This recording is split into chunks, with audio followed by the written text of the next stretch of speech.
லால் சலாம் படத்த தொடர்ந்து super star Rajinikanth இப்ப வேட்டையன் படத்துல ரொம்பவே பிஸியா நடிச்சிட்டு இருக்காரு. வேட்டையன் படத்துடைய இறுதி ஷெட்யூல் இப்ப மும்மரமா நடந்துட்டு இருக்கு. அதாவது வேட்டையன் படத்த டிஜே ஞானவேல் அவர்கள் டைரக்ட் பண்ணிட்டு வராரு. ஏற்கனவே இவர் ஜெய் பீம் அப்படின்ற படம் எடுத்ததன் மூலமா மிகப்பெரும் புகழ் உச்சத்துக்கே போனவர். அதனால சமூக கருத்துள்ள படங்களை எடுக்கிறதுல கை தேர்ந்தவர்னு சொல்லிட்டு அவருக்கு பட்டமே கொடுத்துட்டாங்க.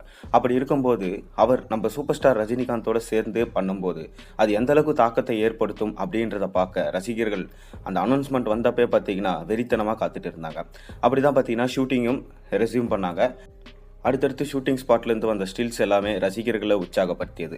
மேலும் இந்த படத்தில் ராணா டகுபதி, ஃபகத் ஃபாசில், மஞ்சு வாரியர், துஷாரா விஜயன், மேலும் இந்தி சூப்பர் ஸ்டார் அமிதாப் பச்சனும் இந்த படத்தில் ஒரு கெஸ்ட் ரோல் பண்ணியிருக்காரு. இதனால் இந்த படத்துடைய எதிர்பார்ப்பு எக்கச்சக்கமாக எகிரி போச்சு. ஜெயிலர் படத்தில் எப்படி ஒரு பேன் இண்டியா லெவலில் மொத்த ஆக்டர்ஸையும் உள்ளே எடுத்துன்னு வந்து சம்பவம் செஞ்சுருந்தாங்களோ அதே போல தான் வேட்டையன் படத்துக்கும் ஒரு மொத்த பேன் இண்டியா ஆக்டர்ஸும் மொத்த பேரையும் உள்ளே கொண்டு வந்து ஒரு சம்பவம் செய்ய போகிறாங்க. மேலும் இந்த படத்தில் பார்த்தீங்கன்னா சூப்பர் ஸ்டார் அவர்கள் ரிட்டையர் ஆன போலீஸ் அதிகாரியாக தான் நடிக்கிறார். சமீபத்தில் கூட போலீஸாக இருக்கிற மாதிரி ஸ்டில்ஸ் எல்லாம் வெளியாகி ரசிகர்களை ரொம்பவே உற்சாகப்படுத்தியது. அதனால் பார்த்தீங்கன்னா இந்த படத்தில் சூப்பர் ஸ்டார் போலீஸாக நடிக்கிறாரு.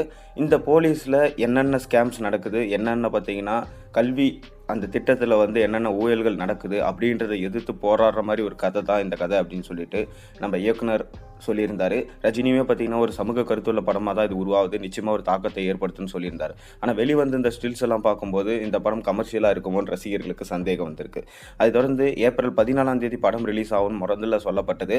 ஆனால் அதுக்கப்புறம் பார்த்தீங்கன்னா நவம்பர் மந்த், அதாவது தீபாவளியை குறி வச்சு இந்த படம் ரிலீஸ் ஆக போகுது. ஏப்ரல் 14 நம்ம சூப்பர் ஸ்டார் இந்த படத்திலிருந்து ஒரு டைட்டில் டீசர் வெளியாகும் எதிர்பார்க்கப்பட்டது. போனஸாக பார்த்தீங்கன்னா இந்த படத்திலிருந்து ஒரு சாங்கும் ரிலீஸ் ஆக போகுது. அதாவது ஃபர்ஸ்ட் சிங்கிள். இந்த பாட்டு அனிருத் அவர்கள் தான் பாடியிருக்காரு. மேலும் சூப்பர் ஸ்டாரோடைய வாய்ஸ் நோட் இந்த பாட்டில் இடம்பெறும் சொல்லிட்டு சொல்லப்படுது. எப்படி ஜெயிலர் படத்தில் அந்த ஹுக்கும் பாட்டில் வாய்ஸ் நோட் இடம்பெற்றதோ அந்த மாதிரி இந்த பாட்டிலையும் இருக்கும்னு சொல்லிட்டு சொல்லப்படுது. மேலும் இந்த பாட்டு சூப்பர் ஸ்டாருக்கான என்ட்ரி சாங்காக இருக்கும். இந்த சாங்கில் சூப்பர் ஸ்டார் ரஜினிகாந்தோடைய டான்ஸ் பார்த்தீங்கன்னா வேறு லெவலில் இருக்கும். நிச்சயமாக இதை எதிர்பார்க்காத விதமாக பார்த்தீங்கன்னா சூப்பர் ஸ்டாரை பார்ப்பீங்கன்னு சொல்லிட்டு எல்லாராலும் சொல்லப்படுது. நம்ம ஏப்ரல் 14 வரைக்கும் வெயிட் பண்ணுவோம். சூப்பர் ஸ்டாரோட இந்த சாங் எப்படி இருக்குன்னு சொல்லிட்டு நீங்கள் பார்த்துட்டு கீழே கமெண்ட்டில் சொல்லுங்கள். மேலும் சேனலை சப்ஸ்கிரைப் பண்ணுங்கள், லைக் பண்ணுங்கள், பெல் ஐக்கனை ப்ரெஸ் பண்ணுங்கள்.